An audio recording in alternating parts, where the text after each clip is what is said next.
राजेश बहुत ही हैरान और परेशान होकर गाड़ी चलाए जा रहा था। तभी राजेश के दिमाग में एक बात आई।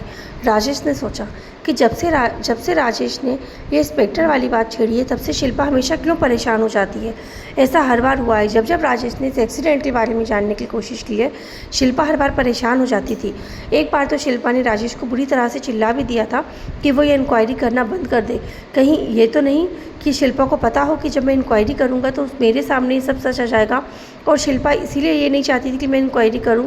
जब वो उन इंस्पेक्टर साहब से मिला, तब भी शिल्पा नहीं चाहती थी कि इंस्पेक्टर साहब से मिले। जब मिलने गया, तब भी शिल्पा ने एक बार भी नहीं पूछा कि उसके मीटिंग में क्या हुआ, क्या बात हुई, क्योंकि उस एक्सीडेंट में उसकी बहन भी गई थी, तो उसको भी इस चीज़ की बेचैनी होना था कि एक्सीडेंट कैसे हुआ।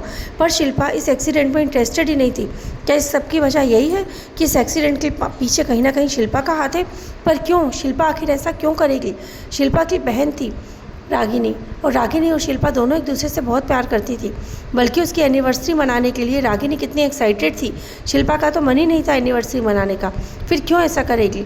एनिवर्सरी की बात याद आते ही राजेश को कुछ और भी याद आया।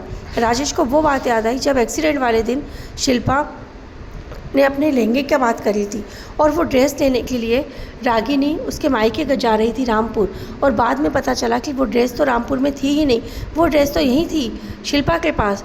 तो क्या जानबूझ के शिल्पा चाहती थी कि रागिनी रामपुर जाए? क्या बात थी आखिर? रागिनी का उस ड्रेस के लिए जिद करना और शिल्पा के पास ड्रेस होते हुए भी उसका रागिनी को रामपुर ड्रेस लेने के लिए भेजना, क्या ये सब उसकी सोची समझी प्लानिंग थी?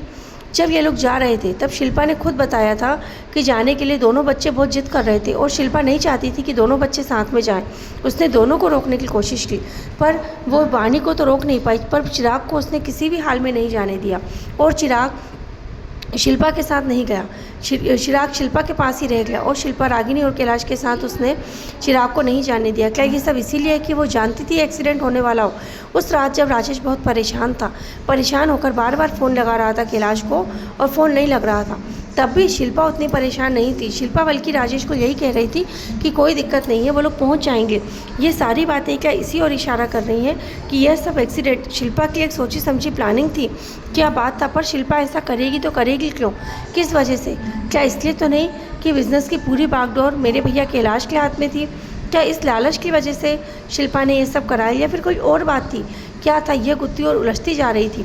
उसे कुछ समझ में नहीं आ रहा था कि वो क्या करे। वो शिल्पा से इस बारे में बात करे भी तो करे कैसे, क्योंकि इन दिनों शिल्पा वैसे ही वाणी को लेकर परेशान थी। शिल्पा वाणी को सच में बहुत प्यार करती थी, तभी तो वो वाणी के लिए परेशान थी, नहीं तो कौन होगा जो इतना परेशान होगा। आखिर क्या सारी बातें हैं, उसे कुछ समझ में ही नहीं आ रहा था। वो इतना परेशान हुए जा रहा था। उसे अच्छे से ध्यान है, जब उसके भैया भाभी की मौत हुई थी, उसके कुछ दिनों तक तो शिल्पा इस सदमे से बाहर ही नहीं आ पाई थी। उसे कुछ समझ ही नहीं आ रहा था। इसकी वजह उसका वाकई में उन दोनों के प्रति प्रेम था, या फिर एक गिल्टी कि उसने उनका एक्सीडेंट कराया? क्या बात थी? राजेश उलझनों में उलझता ही जा रहा था।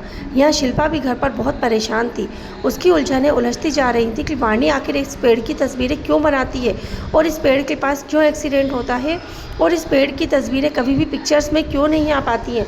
जब जब उन्होंने वहाँ पर कोई फ़ोटो खींचा है, उसमें वो फ़ोटो नहीं आई है। यहाँ तक कि जब उसके दीदी का एक्सीडेंट हुआ, उस एक्सीडेंट के पिक्चर्स में भी उस पेड़ का जगह समझ में आ रही है, पर वो पेड़ नहीं दिख रहा। क्या है उस पेड़ के पीछे? क्या वाकई में वो पेड़ में कोई आत्मा है, या क्या बातें हैं?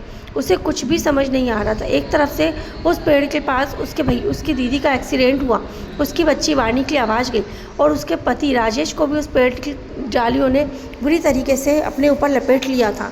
अगर मान लो शिल्पा ने कुछ देर माफ़ी नहीं मांगी होती, तो शायद उसके पति की जान भी चली जाती। और दूसरी ही तरफ उस पेड़ के पास उसकी बच्ची वाणी की आवाज़ आना, यह सब क्या है? यह अच्छाई है या बुराई? कुछ समझ में नहीं आ रहा था। खैर, आप भी इतना टेंशन मत लीजिए, सारे सवालों के जवाब आपको मिल जाएंगे। तो हमारी कहानी के आगे का भाग जानने के लिए हमारी कहानी सुनते रहिए नीम का पेड़। Thank you.